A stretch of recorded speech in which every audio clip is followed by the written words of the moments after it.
All right, hello everybody. This is the Fantasy Sports Boss. Welcome to the Fantasy Sports Boss Fantasy Football Podcast, Sunday, January 5th, 2025. Just wanted to jump on because a lot of significant games taking place at the 1 o'clock hour. Most significantly, the Tampa Bay Buccaneers have clinched a playoff spot, and Mike Evans crosses the 1,000-yard line, tying Jerry Rice for the most consecutive seasons of 1,000 yards or more, which is just an unbelievable stat. And it took until the very last offensive play of the game for the Buccaneers. Um, Saints down 8, go for it on fourth down, obviously, to try to win the game. They don't get it. 30 some odd seconds left in the game. Baker Mayfield and the offense, including Evans, come back on the field. They design a screen pass to Evans. Mayfield delivers the throw. Evans picks up about 7 or 8 yards, spikes the ball on the ground, and he's got his 1,000 yards. Like, it was just a fantastic finish. Like, everything had to work perfectly for that to happen for Evans, who, again, anybody who's watched this stream over the years knows that I think the Mike Evans 1,000 yards, and don't forget, Jerry Rice didn't even do that as rookie. 1,000 yards for every season to start his career is one of the greatest statistical achievements that I've seen in any sport. Like, and it just doesn't even get, it's going to certainly get enough recognition now after what happened today, tying Rice for the all-time record, but it doesn't get the respect that it deserves. Mike Evans, truly one of the greatest players of his generation. And I think how Evans, sometimes falls by the wayside when discussing some of the better receivers in football, has to do with the fact that he doesn't have the raw catch totals that some of these other guys have. The Justin Jeffersons of the world, the Amon-Ra St. Browns, the Tyreek Hill, all of that stuff. Like, I think that is a big factor when it comes to Evans not having the notoriety that those guys with the more flashier numbers have. And I think for me, he's always been a huge touchdown guy as well. I think that Mike Evans truly is one of the greatest players of his generation. He's a future first ballot Hall of Famer. I don't think there's any question about it. And puts the capper on the Tampa Bay Buccaneers going back to the playoffs. And again, I've spoken many times about how not only has Todd Bowles made the most of his second opportunity as a coach, but Baker Mayfield in his fourth opportunity to start a game for an NFL organization has really been unbelievable. Like, he's figured it out. The light bulb has gone on. Whatever it is, Baker Mayfield has been unbelievable throughout the course of this. And here's the other thing. From a fantasy perspective, because we already know all about Mike Evans, Jalen McMillan, 5 catches for 74 yards and a touchdown. Chris Godwin's going to be a free agent at the end of the season. And there is a very strong possibility that the Tampa Bay Buccaneers will let him go. Let him walk, and they have a ready-made replacement in Jalen McMillan, who has scored 7 touchdowns over the last 5 games. You talk about a prime fantasy sleeper for next season. Already, you could put it in the bank. Jalen McMillan is going to be a thing next year. He's going to be one of the more sought-after sleepers in 2025 fantasy football. I don't think there's any question, right? He's just done way too much the second half of this season after getting the opportunity when Chris Godwin goes out injured to be the guy. And he took a really dumb penalty late in this game. Makes a big catch to put the Bucs close to the goal line, does the gun salute. You can't do that. You can't do any sort of gesture that mimics a gun, as he found out after getting hit with a 15-yard penalty. But luckily, he comes back himself and scores the touchdown to put Tampa Bay up top. And then Bucky Irving, everybody's favorite midseason pickup, Bucky Irving winds up scoring as well, and Tampa Bay is on their way to the playoffs. And Atlanta Falcons really gave it a good go, against the Carolina Panthers. And I actually want to touch on that. So Carolina wins this one. I came on here before I saw the final of this. This 44-38 Carolina, as Miles Sanders runs it in for a 1-yard touchdown. There's a lot to digest here from a fantasy perspective. And again, this has nothing to do anymore with 2024. It's really for 2025 now. Your season should have been over already. But a couple of things in this game. Number one, Michael Penix looks like a thing. 21 of 38, 312 yards, 2 touchdowns, and an interception. Here's the most exciting part. He hooks up with Drake London 10 times for 187 yards and 2 scores. I've seen enough. I am fully back in on Drake London as a second-round pick next year. If I go Justin Jefferson in round 1, I'll go or Amon-Ra St. Brown, because I think St. Brown will be a late first-round pick next year. I think that I would certainly back him right up with Drake London. I think that would be an ideal start for me in fantasy next year, even though I do want to get a running back. I'm saying if I don't end up at the first 2 picks to fail to get Bijan Robinson, that would be a combination I would love to have there.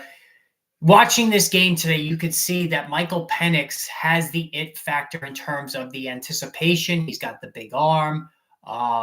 He's had injuries throughout his collegiate career. There's no doubt about it. But I think that Michael Penix, this was a really good game for him. Good signs and great signs for Drake London going forward in terms of his fantasy football upside, what have you. Because, again, London was really good, and I rode him on all 3 of my teams. He was my ride or die.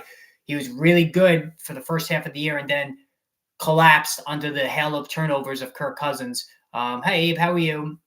The Kirk Cousins turnover machine that he became, but was not an indictment on him. I think Drake London is really going to be terrific again next year, and this is a good sign with Michael Penix aggressively throwing the ball down the field the way he has. Hey, Justin, happy Sunday to you too. And I do think J.J. McCarthy will be traded. I don't see – I mean, if the Vikings lose this game tonight against the Lions, winner wins the NFC North, and then he goes out and loses the first playoff game, then I think it's a conversation that, okay, Darnold, great regular season, but he collapsed, when we needed him the most. And then let's just give the reins to J.J. McCarthy. Like, this could be the Drew Brees, Phillip Rivers thing all over again. That's a possibility. But if Darnold wins tonight, I don't see that there's any way that you can't bring him back based on how good he's been. The other thing in this Carolina game, Bryce Young, guys, 25 of 34, 251, 3 touchdowns. He ran for 24 yards and 2 more scores. Holy crap, Bryce Young. Now, Atlanta Falcons defense has been horrible for weeks. The games haven't meant anything since Bryce Young came back, so the pressure is off. But this is the guy that we all fell in love with at Alabama. I mean, he accounts for 5 touchdowns today. The reason why I think there's some legs to this with Bryce Young, the uncanny accuracy he had at Alabama rivaled that of Tua Tagovailoa, another Alabama product. Tua didn't exactly light the world on fire. He didn't struggle to the degree that Bryce Young did, but he didn't exactly light the world on fire when he came into the NFL with Miami. And now, obviously, he's one of the best quarterbacks, the top 12 quarterback for sure in the NFL. Bryce Young had that same kind of accuracy, struggled really, really badly. I think it was a combination of terrible coaching, terrible offensive protection on the offensive line, and supporting cast. Those all conspire, and it really hurt his confidence. Those all conspired to put him in the dumps statistically and mentally. But since coming back from the benching, he has looked great. Unbelievable way for him to go into the offseason, and he's got the right coach in Dave Canales, who, remember, resurrected Geno Smith after he bombed out with the Jets, and certainly resurrected Baker Mayfield after he bombed out in 3 different locations. And look at Baker Mayfield now. Look at Geno Smith now. So this is a really good sign for Bryce Young. Now, I wouldn't run out and draft him as your starting quarterback next year, but he's got backup, attractiveness, if you will, for next season, because I think that, and I'm just sending, if my picture fades out for a second, then it's just because I'm sending a link to the stream here. I should have done it when we started. But Baker Mayfield has looked so good that Dave Canales looks like he can be trusted in terms of, being able to salvage a young quarterback, getting his career back on track. And that looks to be what he's doing already with Bryce Young, based on what we saw today. Like, that was incredible. It really was. And even, the running aspect of it. Bijan Robinson, 170 yards. He carried 28 times, 2 touchdowns, 2 catches for 3 yards. He hasn't really caught the ball a lot with Michael Penix so far, but he's Bijan Robinson is a top 2 pick next year. I don't think there's any question about it. The guy's a stud. He's going to be right there with Jamar Chase next season as the top pick in all of fantasy football. All right, let's just look at some other scores here in terms of fantasy. Yesterday, last night, the Steelers are terrible. Mike Tomlin just, he's got the contract extension, but other teams start calling about him. Another unbelievable stat, Tomlin's never had a losing season in 18 years as a coach, which is incredible. He's never had a losing season, but they have really struggled to replace Ben Roethlisberger. Kenny Pickett they failed with him. Justin Fields, it didn't work out. They just can't score. And for years, the Pittsburgh Steelers have been really tough to watch, offensively. And they're a place you really go to avoid fantasy-wise. Like Pickens yesterday, 1 catch, 0 yards. He got into it with the fans. He dropped a bunch of passes. George Pickens is an amazing talent, but on this team, he's somebody I'm going to continue to fade. If you put Pickens on 2/3 of the teams out there, he would be an unbelievable wide receiver 2 in fantasy, but he is stuck on that listless Pittsburgh offense, and it's going to continue to dog him. And then Baltimore 35-10 over Cleveland. There's really nothing to get involved in there. The Cleveland Browns have been lapsed, by the way, by the Titans. The Titans have the number 1 pick, then the Browns, then the Giants, then the Patriots. So now the Patriots, winning today against Buffalo, have dropped into that 4 spot. The Giants are at 3. Both the Browns and the Titans need a quarterback. So do they go Cam Ward and Shedeur Sanders, the first 2 picks? Or do one of them say, all right, we like Travis Hunter better? Do the Giants make a trade for J.J. McCarthy? I still think that's certainly on the table there. The Eagles do knock off the Giants 20-13. I'm watching this game, and the Giants are jumping off sides on 4th down twice. They're taking a roughing the passer on Kayvon Thibodeau at the end of the game there against Tanner McGee, who actually looked pretty good. Tanner McGee threw the ball on time. He was accurate. He delivered it. Through a catchable ball. I think that, the Eagles got 3 quarterbacks. The Giants have none. But I was just happy the Giants lost this game, because the last thing I wanted to see is them win again and push down their draft spot. At least they're now top 3. They'll get a Travis Hunter or one of the quarterbacks if they want. Nothing to see here fantasy-wise. Malik Neighbors did score another touchdown. New England 23-16 over Buffalo. Nothing of significance here. Nobody played. Indianapolis in OT, another OT game, knock off the Jacksonville Jaguars 26-23. Mac Jones has played pretty well here. Is he going to look for a starting job somewhere? I don't know. I don't know if he's going to get one. Joe Flacco, it could be his last game. He threw a touchdown pass here. Jonathan Taylor, 34 carries, 177 and a score. 1 catch for 3 yards. It's a very one-dimensional. He's Derrick Henry is what Jonathan Taylor is. He's getting the insane workloads. He's not really showing signs yet of wearing down, which is amazing to me because of how much he did in college. But man, Jonathan Taylor, who I will continue to fade next year,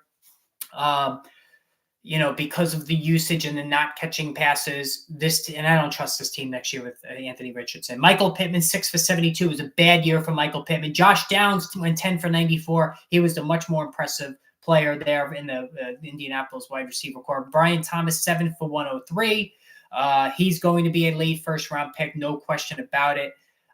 Tennessee down 23-14 to Houston. The Bears knock off the Packers. Wow, finally, right? It seems like the Packers have been beating them forever. Jordan Love injured one of his fingers in this one.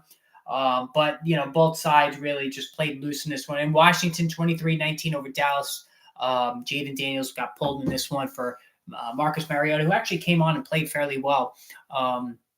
That's really nothing of relevancy there as well. But again, there's some fantasy-worthy things happening today with Bryce Young and Jalen McMillan that we do need to pay attention to for next year. Michael Penix, Drake London, really big performances there. But just wanted to jump in, give you guys a quick synopsis of what I thought, and look for another podcast tomorrow. Stay tuned for that. We will chat soon, guys. Take care.